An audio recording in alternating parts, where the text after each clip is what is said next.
अभी जो आपने देखा वो सिर्फ ट्रेलर है, क्योंकि अब जो हम आपको कहानी बताने वाले हैं उसके बाद आपको ये यकीन हो जाएगा कि अब यह युद्ध किसी भी रुख, किसी भी ओर मुड़ सकता है।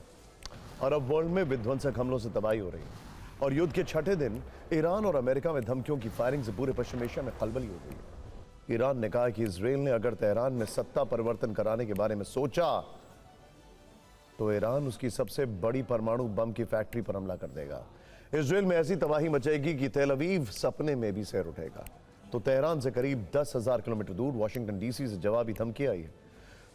अमेरिका ने कहा कि अगर ईरान नहीं माना और बदले की कार्रवाई बंद नहीं की तो अमेरिका तेहरान पर ग्रेविटी बम से हमले कर देगा।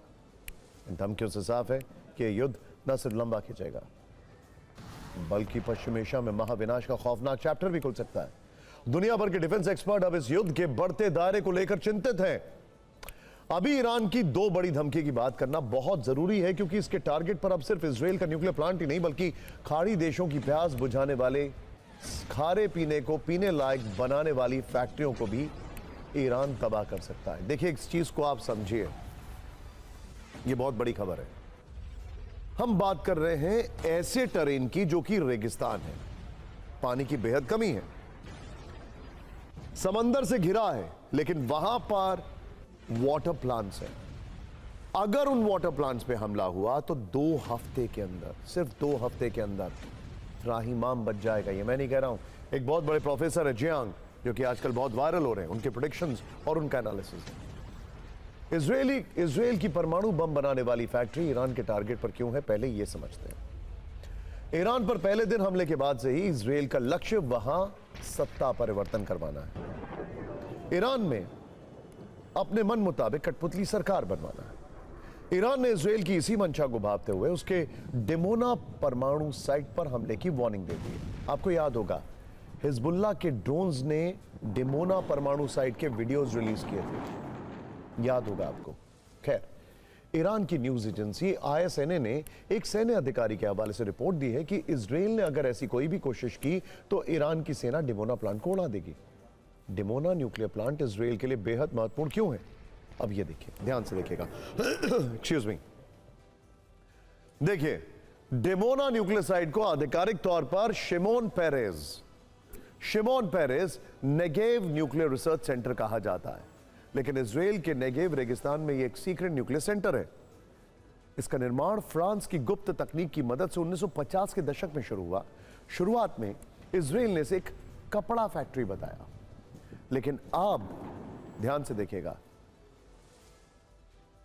लेकिन अब इजराइल का दावा है कि वहां विज्ञान, स्वास्थ्य और कृषि के क्षेत्र में न्यूक्लियर एनर्जी के प्रयोग पर काम होता है। मगर यह भी आधा सच है। जानकारों के मुताबिक पूरा सच यह है कि डिमोना इजराइल के परमाणु हथियार कार्यक्रम का प्रमुख केंद्र है।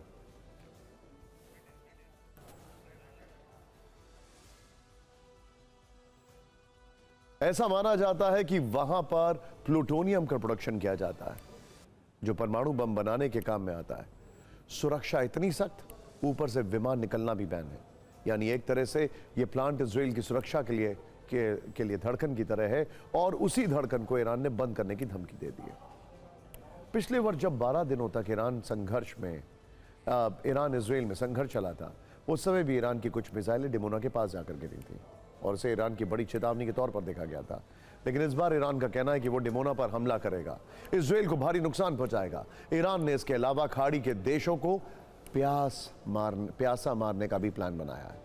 इसके पीछे की कहानी यह है कि अरब वर्ल्ड के ज्यादातर देश रेगिस्तानी धरती पर बसे हैं, वहां पर मीठे पानी के स्रोत ना के बराबर हैं।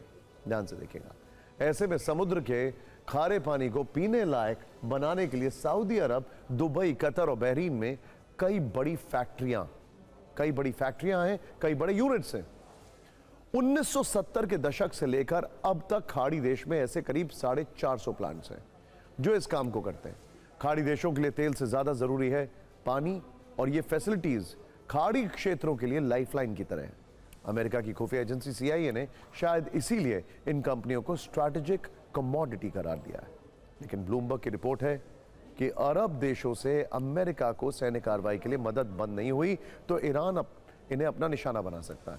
वहां रहने वाले हर एक इंसान को पानी की एक एक बूंद के लिए तरसा सकता है।